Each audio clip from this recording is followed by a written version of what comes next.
Ok, pessoal, voltando aqui com o famoso plano inclinado. É preciso entender direitinho o plano inclinado para aplicar as leis de Newton nas soluções de alguns problemas aí. Aqui é importante entender um pouquinho dos vetores, trigonometria e agora um pouco das leis de Newton. Vamos lá então a mais um exemplo. Esse é o plano inclinado, né? Então aqui é o clássico plano inclinado. Desenhei aqui já uma dada situação do plano, né? Para adiantar aqui um pouquinho, dar um destaque maior aqui para vocês conseguirem visualizar aí na imagem, tá? Então ele tem um ângulo, esse ângulo aqui θ, um ângulo de inclinação, e aqui vou colocar um corpo aqui representando uma caixa, uma determinada massa aqui, né? Uma caixinha, isso aqui tem uma determinada massa que eu vou denominar aqui de massa M. E vamos pensar, tem duas situações, ele sem atrito e com atrito, né? Primeiro a gente pode falar sem atrito, depois falar com atrito. Mas é importante entender aqui. Gente, a Terra atrai tudo para o seu centro com uma força, que é a força peso, que nada mais é do que o produto da massa vezes a aceleração gravitacional, né? Então, se eu pegar aqui a minha caixa de giz aqui, né? Ela tem um peso e a Terra tende a atrair essa caixa de giz para o seu centro, que é o peso. Se eu colocar uma outra caixa de giz, ou o meu apagador aqui em cima, né? O que acontece? O apagador também tem um peso. E esse peso é atraído para o centro da Terra. Por que o apagador não está caindo, não está sendo atraído, caindo para o centro da Terra? Porque a caixa reage ao apagador com uma força para cima, nesse caso, que é devido à superfície da caixa aqui. Ela reage à superfície do apagador. Então é uma força de reação entre a superfície. A superfície da caixa reage à superfície do apagador com a força para cima. Essa força é denominada de força normal. Ela não tem nada a ver com a força peso. A natureza da força peso é diferente. A reação ao peso da caixa, a reação ao peso do apagador vai estar sempre no centro do planeta Terra. A reação ao peso está sempre no centro do planeta Terra, no centro da Terra. Sempre, sempre. A reação a caixa, né, devido à superfície do apagador aqui, chama-se essa reação para cima, se você conseguisse ver uma flecha para cima, que é o vetor normal, né? Só que se eu aplicar aqui, ó, ela continua reagindo, só que agora a normal aponta para a direita, né? Quando você abre uma garrafa de vinho, a normal, né, a borda da garrafa reage para dentro da garrafa a força que a rolha faz na superfície da garrafa. Então não podemos confundir força normal com força peso. A força normal é a reação de superfície, é sempre perpendicular às superfícies envolvidas. Anotaram? A normal é uma reação sempre perpendicular às superfícies envolvidas. É importante notar isso daí, tá bom? Então, dito isso, vamos seguir aqui. Então, aqui para baixo eu tenho quem? O peso, que é o P, que é o mg, onde P vale m vezes g. A gente já tinha dito isso, né? Esse peso, ele tem duas componentes. É interessante, se um veículo, que eu sempre falo, se o veículo estiver estacionado aqui na sala, eu colocar o ponto morto, o veículo não se move para lado nenhum. Se eu deixar o ponto morto numa descida, o veículo desce, vai embora, mas o peso do carro mudou? Claro que não. Por que o veículo desce? A gente vai entender isso aqui agora, ó. O peso, quando a superfície é plana, o peso se iguala à normal. O peso e a normal são as mesmas. os valores da força normal é igual ao valor do peso. Aqui já não é bem assim, ó.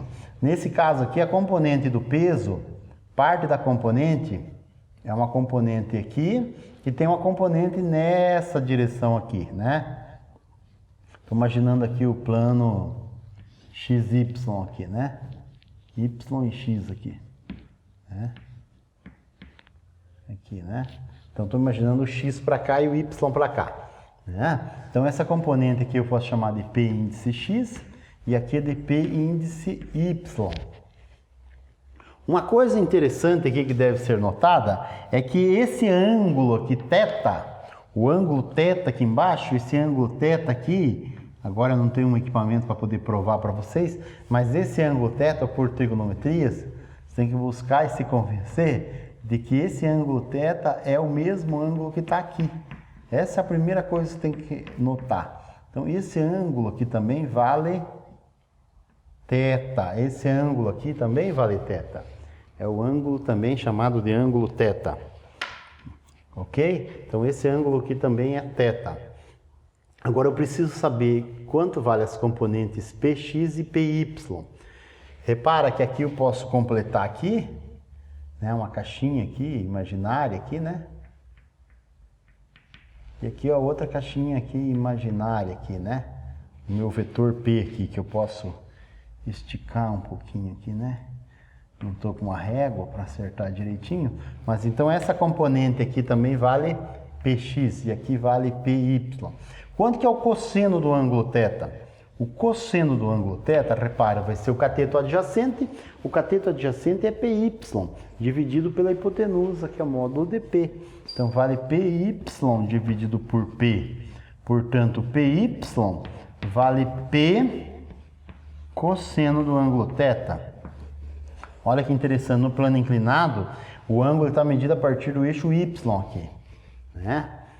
E o seno do ângulo θ?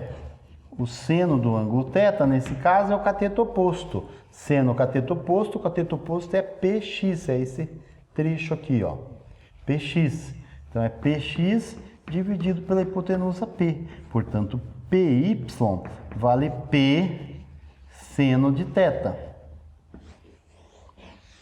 Lembrando que P vale mg. Então, Py vale mg seno θ, né? mg cosseno de θ e aqui vale mg seno de θ. Portanto, o Px aqui, esse Px aqui vale mg seno de θ. Essa é uma componente muito importante. Essa outra aqui, mg cosseno de θ, né? É essa componente Py aqui. Então, agora, como o bloco não está caindo, ele não está caindo por quê? Porque tem uma força de reação. O plano inclinado reage ao bloco, por isso que ele não cai. E a força de reação é perpendicular às superfícies envolvidas, que eu vou colocar aqui. Essa força de reação, ela tem que equilibrar quem? A componente Py. Né? Ela equilibra a componente Py aqui. Essa força de reação é denominada de força normal. É a reação do plano inclinado ao objeto, esse corpo de massa M que está aqui. Eu não coloquei as flechas coincidindo aqui, que é muito comum ver no livro, para não confundir isso. Então as naturezas são diferentes, né? É a normal.